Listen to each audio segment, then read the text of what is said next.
কে তুমি ধোকা দিল? কোন ইহুদির বাচ্চা তোর জন্য কোনোদিন কাঁদবে না। আমার কলিজার টুকরা ভাই, আমার মাতৃভূমির 100 বছরের শ্রেষ্ঠ সন্তান আমার শরীফ ওসমান হাদির জন্য ইমানদারের রক্ত ছাড়া, ইমানদারের চোখের পানি ছাড়া আজ পৃথিবীর কোন বেঈমান এক ফোঁটা চোখের পানি ফেলবে।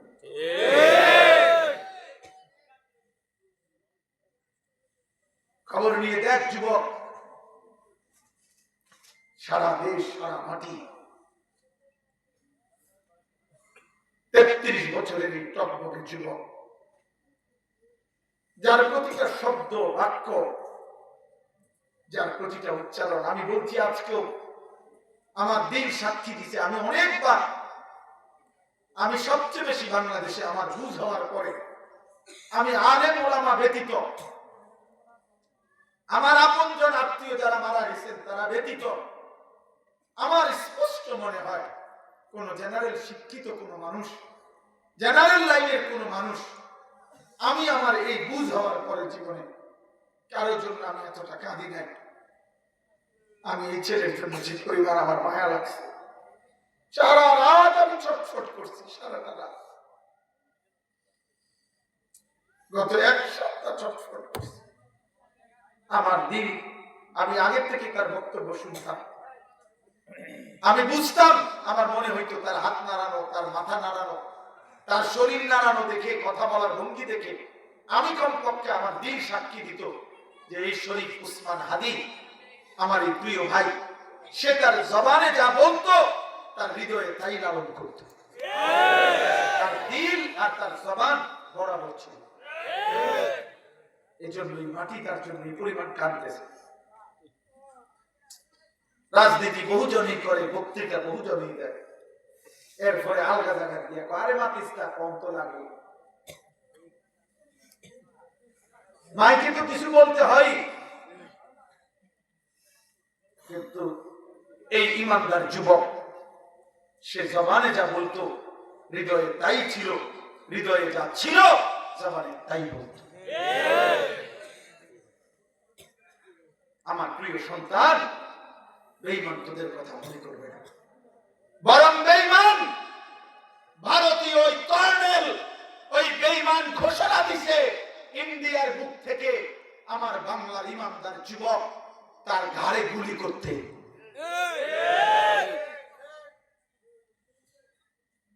তোরা ভেবেছিস যুবক তোদের চুল মুশরিকের মতো বানায়া মুশরিক তোরে বুকে তুলে নিবে, মুশরিক তোরে আদর করবে? না না, তোর বুকে প্রথম গুলি করবে।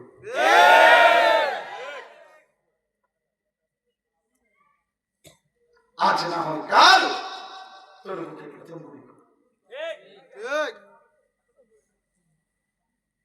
এই জন্য তোমার আল্লাহ তোমার ঠিকানা, তোমার নবী সাল্লাল্লাহু আলাইহি ওয়াসাল্লাম তোমার সান্ত্বনা, তোমার কোরআনই তোমার বিশ্বাস, ইসলামই তোমার ধর্ম।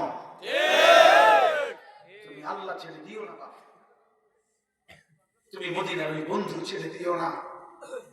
ওই বন্ধু এই জমিনে যে পরিমাণ তার উম্মতের জন্য কেঁদেছেন, পৃথিবীর কোন মা তার সন্তানের জন্য এতটা কাঁদে নাই, পৃথিবীর কোন বাবা তার সন্তানের জন্য এতটা কাঁদে নাই।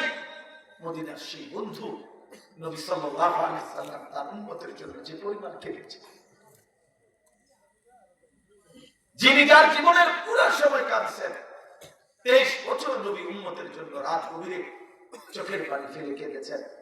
ইন্তেকালের দিন জিবরাইলকে বলছেন, জিবরাইল আমি আল্লাহর কাছে ফিরে যাব, আজরাইলের হাতে আমার রূহ তুলে দেব, তবে আমার আল্লাহকে জিজ্ঞেস করো আমার বর্তমানে আমার উম্মতের সাথে আমার মালিক কি আচরণ করবে, ওটা জিজ্ঞাসা। আল্লাহ তাআলা বলছে, বন্ধু আপনার উম্মতকে বললেন ওরা যদি আমার কাছে ইস্তেগফার করে আমি আল্লাহ ওদেরকে আযাব দিয়ে, ইসরাফিলের ফুঁড় আগে চূড়ান্ত আযাব দিয়ে একেবারে ধ্বংস করব। ওমা কানা আল্লাহু মুআযযিবাহুম ওয়া হুম ইস্তাগফিরুন। শুধু বললেন ভুল হইলে হাত তুলতে আমার কাছে, শুধু বললেন ভুল হইলে আমার কাছে মাফ চাইতে নিতে, আমি আযাব দেব না। কিতাবের মধ্যে আছে ইসরাফিল যখন দ্বিতীয়বারে ফুঁ দিবে, হাসরের মাঠ কায়েম হবে, চার ফেরেশতা জিবরাইল, মিকাইল, ইসরাফিল, আজরাইল নবী সাল্লাল্লাহু আলাইহি সাল্লামের রওজায়ে আতহার মদিনার রওজা পাকে আসবে। নবী সাল্লাল্লাহু আলাইহি সাল্লামকে কবর মুবারক থেকে, রওজা শরীফ থেকে উঠাইবার জন্য, হাসরের ময়দানে নেওয়াবার জন্য ফেরেশতারা বলবে একজন আরেকজনকে, তুমি ডাক দাও। কেউ সাহস করবে না। পরে তিন ফেরেশতা বলবে জিবরাইলকে, জিবরাইল তুমি রাসূলুল্লাহ সাল্লাল্লাহু আলাইহি সাল্লামের কাছে বেশি আসা যাওয়া করতা, কাজে তুমি ডাক দাও। 23 বছর তুমি আসছিলা নবীজির কাছে, তুমি ডাক দাও।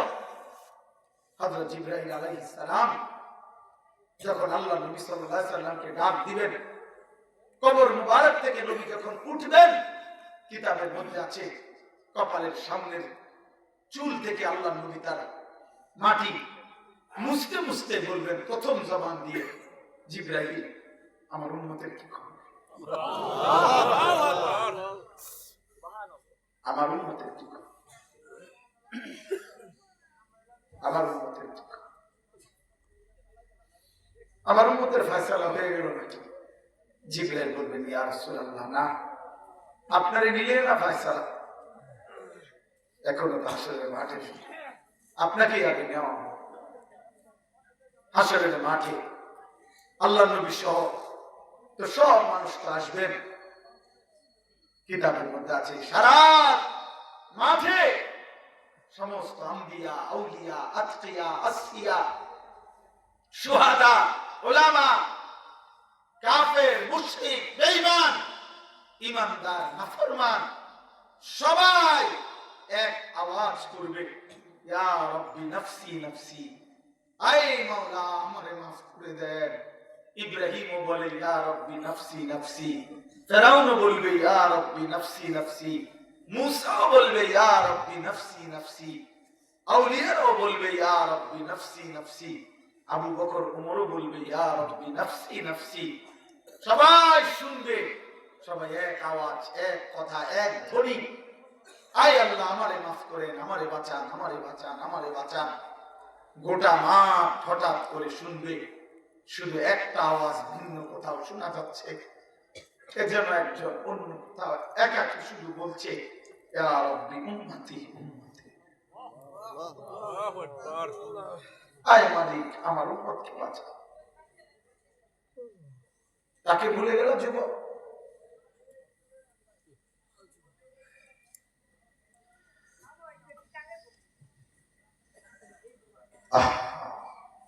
কেমনে ঘুমাইবা তোমরা, কেমনে ঘুমাইবা? নামাজ না পড়ে আজকে রাত্রে তোমরা কেমনে? এরকম একটা বুলেটের গুলি যদি তোমার মাথা বিদ্ধ করে। আমার ভাই তো সে জুমার নামাজ পড়ছিল,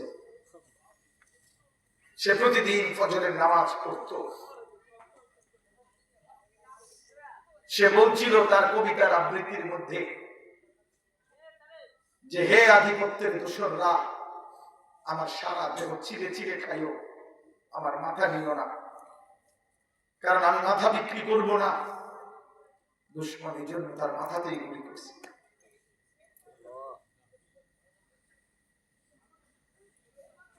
এমন এক যুবক, মাত্র 33 বছর, কিন্তু লক্ষ কোটি মানুষের চোখের পানি তার জন্য ঝরেছে। আর তোমরা যারা এই নারী, ছবি, মদ, জুয়া, নেশা, অস্থির দৃশ্য, বেনামাজি জিন্দেগির আব্বা, এইভাবে যদি কোনোদিন মরে যাও, পৃথিবী তো দূরে থাক, মানুষ তো দূরে থাক, কোন জন্তু জানোয়ারও না, কোন গরু ছাগল তোর জন্য কাঁদবে না রে আব্বা। পাপীর জন্য কেউ কাঁদে না রে বাপ। নাফরমানকে কেউ মনে রাখে না, পাপীকে কেউ মনে রাখে না, নাফরমানের নাম থাকে না। আল্লাহর অবাধ্য দুশমন, তার পৃথিবী কোনোদিন শ্রদ্ধার সাথে স্মরণ করে না। এজন্য আমি প্রত্যেকদিন বলি, ফেরাউন এই নাম পৃথিবীর মানুষ কোন কুত্তার নামও রাখে না। এই নাম পৃথিবীর মানুষ কোন কুত্তার নামও রাখে না। আবু জাহল, আবু লাহাব এই নাম পৃথিবীর মানুষ কোন কুত্তার নামও রাখে না। কিন্তু সেই বেলাল, কালো, নিগ্রু, হাবশার গোলাম এক কৃতদাস বেলাল আল্লাহকে রাজি করেছে। আর 1450 বছর পরেও লক্ষ কোটি ইমানদারের সন্তানের নাম বেলাল।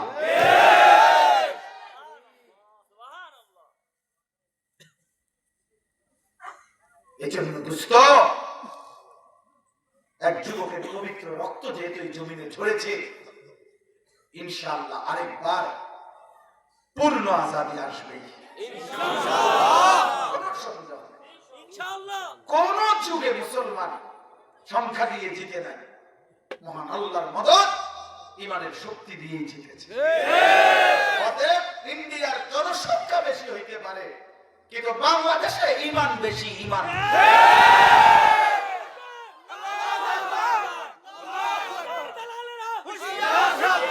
আমার দেশে ইমান বেশি। এজন্য রক্তের প্রতি ফোঁটা থেকে ইনশাআল্লাহ এই জমিনে লক্ষ কোটি হাদি জন্ম নেবে ইনশাআল্লাহ। কোন সন্দেহ নেই। 1 ইঞ্চি জমি ভারতীয় বেঈমানদের কাছে তোমরা যুবক বেঁচে থাকতে আজ ওয়াদা করো, 100টা জমি মাতৃভূমির কোন বেঈমানকে দেবে না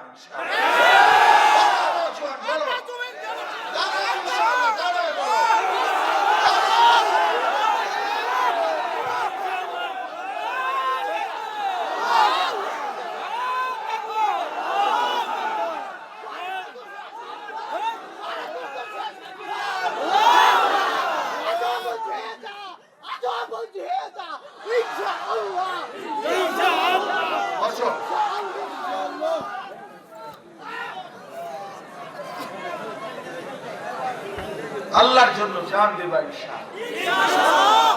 শহীদের প্রতি ফোঁটা রক্ত আল্লাহর কাছে দাম ইনশাআল্লাহ। আল্লাহ সবাইকে ঈমান দান করুন। আমিন। মনে রাখো যুবকরা, তোমরা মনে রাখো কিশোর, আমার একটা সোজা হিসাব, আমার বাংলা হিসাব, আমার হিসাব হইল এই নতুন প্রজন্মের হাতেই পৃথিবীময় সারা বিশ্বে মাহাদির পতাকা, ইসলামের পতাকা, কালেমার পতাকা সারা পৃথিবীতে উড়বে। এবং প্রয়োজন পরিমাণ ইমানদার যুবক আল্লাহ তাআলা বিজয়ের জন্য সারা বিশ্বময় যা দরকার আমার মনে হয় ফেরেশতারা ইতিমধ্যে লিস্টি করা শুরু করে দিয়েছে। এজন্য লোক নিতেছে, তুমিও শামিল হও মাহাদির কাতারে ইনশাআল্লাহ। মনে রাখো আবু জেহেলের ছাড়াও ইসলাম বিজয় হয়েছে, আবু লাহাবকে ছাড়াও ইসলাম বিজয় হয়েছে, উতবা শাইবার মতো বেঈমানের ছাড়াও কালেমার বিজয় হয়েছে। অতএব 2-4 জন অপদার্থ, নারী লোভী, চরিত্রহীন, লম্পট, নারীতে আসক্ত, মোবাইলে আসক্ত, ছবিতে আসক্ত, জিনাতে আসক্ত, মদে আসক্ত, জুয়াতে আসক্ত, এক ওয়াক্ত সেজদা দেও না, তোর মতো 2-4 জন অপদার্থ ছাড়াও ইসলামের বিজয় হবে। তোর মতো আকামলার জন্য ইসলাম বসে থাকবে। মনে রাখো, তুমি আসলে তোমার লাভ, তুমি সেজদা দিলে তোমার লাভ, তুমি আল্লাহ চিনলে তোমার লাভ। নয়তো তোমার ছাড়াই ইমানের বিজয়, ইমানের বিজয়। এই জেনারেশন হারবে না ইনশাআল্লাহ। 2200 চাইতে বেশি কিশোর যুবকের তাজা খুন যেই জমিনে ঝরেছে 24 জুলাই গণ অভ্যুত্থানে, তারপরও যেহেতু ফ্যাসিস্ট থাকতে পারে নাই, অতএব আরো রক্ত ঝরলেও আমার স্বাধীনতা, সার্বভৌমত্ব ইমানদারের হাত থেকে কেউ নিতে পারবে না।